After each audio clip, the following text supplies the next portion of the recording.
ಕೋಟಿ ಬೆಲೆಯ ಸೈಟ್ ಕೇವಲ 3,000ಕ್ಕೆ ಮಾರಾಟ ಆಗ್ತಾ ಇದೆ. ಮೈಸೂರು ಮೂಡಾದ ಮತ್ತೊಂದು ಕರ್ಮಕಾಂಡ ಈಗ ಬಟಾಬಯಲಾಗಿದೆ. ಕೋಟಿ ಬೆಲೆಯ ಸೈಟ್ ಕೇವಲ 3,000 ರೂಪಾಯಿ ಮಾರಾಟ ಆಗ್ತಾ ಇದೆ. ಮೈಸೂರು ಮೂಡಾದ ಮತ್ತೊಂದು ಕರ್ಮಕಾಂಡ ಬಟಾಬಯಲಾಗಿದೆ. ರಿಯಲ್ ಎಸ್ಟೇಟ್ ಉದ್ಯಮಿ ಜೊತೆಗೂಡಿ ಅಧಿಕಾರಿಗಳು ಭ್ರಷ್ಟಾಚಾರ ಎಸಗಿದ್ದಾರೆಂಬ ಆರೋಪ ಕೇಳಿ ಬರ್ತಾ ಇದೆ. ಒಬ್ಬನೇ ವ್ಯಕ್ತಿಯಿಂದ ಸರ್ಕಾರಕ್ಕೆ 300 ಕೋಟಿಗೂ ಅಧಿಕ ನಷ್ಟ ಆಗ್ತಾ ಇದೆ. ಭ್ರಷ್ಟಾಚಾರದ ಬಗ್ಗೆ ದಾಖಲೆ ಸಮೇತ ಲೋಕಾಯುಕ್ತಕ್ಕೆ ದೂರನ್ನ ಕೊಡಲಾಗಿದೆ. ಮೂಡಾ ಮಾಜಿ ಆಯುಕ್ತ ದಿನೇಶ್, ವಿಶೇಷ ತಹಶೀಲ್ದಾರ್ ಶಿವಕುಮಾರ್, ಹೆಚ್ಚುವರಿ ಜಿಲ್ಲಾ ನೋಂದಣಾಧಿಕಾರಿ ಕಾವ್ಯ ವಿರುದ್ಧ ಕಂಪ್ಲೇಂಟ್ ಅನ್ನು ನೀಡಲಾಗಿದೆ. ರಿಯಲ್ ಎಸ್ಟೇಟ್ ಉದ್ಯಮಿ ಎನ್ ಮಂಜುನಾಥ್ ವಿರುದ್ಧ ಕೂಡ ದೂರು ನೀಡಲಾಗಿದೆ.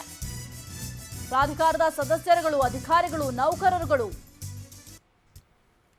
ಇನ್ನು ಕೋಟಿ ಬೆಲೆಯ ಸೈಟ್ಗಳನ್ನ ಕೇವಲ 3,000 ರೂಪಾಯಿಗೆ ಮಾರಾಟ ಮಾಡ್ತಿದ್ದಾರೆ ಅಂದ್ರೆ ಏನ್ರಿ ಹೇಳಬೇಕಿಲ್ಲ. ಅಧಿಕಾರಿಗಳು ಎಷ್ಟು ಭ್ರಷ್ಟಾಚಾರ ನಡೀತಾ ಇದೆ ನೀವು ಗಮನಿಸ್ತಾ ಇದ್ದೀರಾ. ಡಾಕ್ಯುಮೆಂಟ್ನ ನಾವು ತೋರಿಸ್ತಾ ಇದ್ದೀವಿ, ಎಕ್ಸ್ಕ್ಲೂಸಿವ್ ದೃಶ್ಯಾವಳಿಗಳಲ್ಲಿ ತೋರಿಸ್ತಾ ಇದ್ದೀವಿ.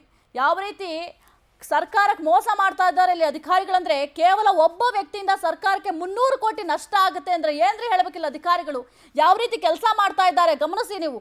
ಈ ರೀತಿಯ ಕೆಲಸ ಮಾಡಿದ್ರೆ ಸರ್ಕಾರ ಹೆಂಗ್ರಿ ಅಭಿವೃದ್ಧಿ ಮಾಡುತ್ತೆ? ಹೆಂಗೆ ಅಭಿವೃದ್ಧಿ ಕೆಲಸಗಳಿಗೆ ಅನುದಾನ ಆಗಿರ್ಬೋದು, ಮತ್ತೊಂದಾಗಿರ್ಬೋದು ಯಾವ ರೀತಿ ಸಿಗುತ್ತೆ? ನೀವೇ ಸರ್ಕಾರ ಉದ್ಯೋಗದಲ್ಲಿ ಇಟ್ಕೊಂಡು ಸರ್ಕಾರದ ಅನ್ನ ತಿನ್ಕೊಂಡು ಇಷ್ಟು ಮೋಸ ಮಾಡ್ತೀರಾ ಅಂತಂದ್ರೆ ಅದೇ ಜನಸಾಮಾನ್ಯರಿಗಾರಿ ಈ ರೀತಿ ನೀವು ಮಾಡ್ತೀರಾ? ಇಷ್ಟರ ಮಟ್ಟಿಗೆ ಮೂಡಾದಲ್ಲಿ ಕರ್ಮಕಾಂಡ ಈಗ ಬಯಲಾಗಿದೆ. ಇನ್ನು ಭ್ರಷ್ಟಾಚಾರದ ಬಗ್ಗೆ ದಾಖಲೆ ಸಮೇತ ಲೋಕಾಯುಕ್ತಕ್ಕೆ ದೂರನ್ನು ಕೂಡ ಕೊಡಲಾಗಿದೆ.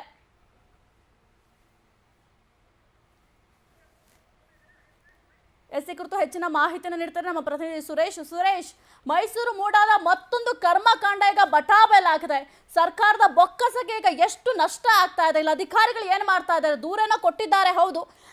ವಾಟ್ ನೆಕ್ಸ್ಟ್ ಅಂತ ಸಾಹಿತ್ಯ ಏನು, ಒಬ್ಬನೇ ವ್ಯಕ್ತಿಯಿಂದ 300 ಕೋಟಿಗೂ ಅಧಿಕ ನಷ್ಟ ಈಗ ಸರ್ಕಾರದ ಬೊಕ್ಕಸಕ್ಕೆ ಆಗಿದೆ. ಅಂದ್ರೆ ಬಹಳ ಮುಖ್ಯವಾಗಿ ಕೇವಲ 3,000 ರೂಪಾಯಿಗೆ ಇಲ್ಲಿ ಕೋಟ್ಯಾಂತರ ರೂಪಾಯಿ ಬೆಲೆ ಬಾಳುವಂತ ನಿವೇಶನವನ್ನ ನಗರ ಪಾಲಿಕೆ ಅಧಿಕಾರಿಗಳು ಮಂಜೂರು ಮಾಡಿಕೊಟ್ಟಿರೋದು ನಿಜಕ್ಕೂ ಕೂಡ ದುರದೃಷ್ಟದ ಸಂಗತಿ. ಅಂದ್ರೆ ಇಂದಿನ ಆಯುಕ್ತ GT ದಿನೇಶ್ ಕುಮಾರ್ ಹಾಗೂ ವಿಶೇಷ ತಹಶೀಲ್ದಾರ್ ಆಗಿದ್ದಂತ ಶಿವಕುಮಾರ್, ಹೆಚ್ಚುವರಿ ಜಿಲ್ಲಾ ನೋಂದಣಾಧಿಕಾರಿ ಕಾವ್ಯ, ರಿಯಲ್ ಎಸ್ಟೇಟ್ ಉದ್ಯಮಿ ಮಂಜುನಾಥ್ ವಿರುದ್ಧ ದೂರನ್ನ ಕೊಟ್ಟಿರತಕ್ಕಂಥದ್ದು. ಇಲ್ಲಿ ರಿಯಲ್ ಎಸ್ಟೇಟ್ ಉದ್ಯಮಿ ಆಗಿರ್ತಕ್ಕಂಥ ಮಂಜುನಾಥ್ ಇದೀಗ 300 ಕೋಟಿ ರೂಪಾಯಿಗೂ ಅಧಿಕ ನಷ್ಟ ಉಂಟು ಮಾಡಿ ಮಂಜುನಾಥ್ ಅವರಿಗೆ ನಿವೇಶನಗಳನ್ನ ಕಡಿಮೆ ದರಕ್ಕೆ ಬರೆದುಕೊಟ್ಟಿದ್ದಾರೆ ಅನ್ನೋ ಒಂದು ಮಾಹಿತಿ ಲಭ್ಯ ಆಗ್ತಾ ಇರ್ತಕ್ಕಂಥದ್ದು.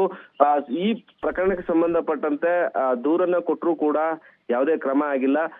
ರಿಯಲ್ ಎಸ್ಟೇಟ್ ಉದ್ಯಮಿ ಆಗಿರ್ತಕ್ಕಂಥ ಎನ್ ಮಂಜುನಾಥ್ ಎನ್ನುವರಿಗೆ ಮೈಸೂರು ನಗರಾಭಿವೃದ್ಧಿ ಪ್ರಾಧಿಕಾರದಲ್ಲಿ ಸುಮಾರು 2023ರಂದೇ 3 ನಿವೇಶನಗಳನ್ನ ಬರ್ಕೊಟ್ಟಿದ್ದಾರೆ. ಜೊತೆಗೆ 35ಕ್ಕೂ ಹೆಚ್ಚು ಕ್ರಯ ಪತ್ರಗಳನ್ನ ಇವರ ಹೆಸರಿಗೆ ಮಾಡಿಕೊಟ್ಟಿರ್ತಕ್ಕಂಥದ್ದು. ಹೀಗಾಗಿ 60-40 ಅಳತೆಯ ನಿವೇಶನಗಳನ್ನ ಕನಿಷ್ಠ 1 ಕೋಟಿ ರೂಪಾಯಿಗೂ ಕೂಡ ಇಲ್ಲಿ ಬೆಲೆ ಬಾಳುತ್ತೆ.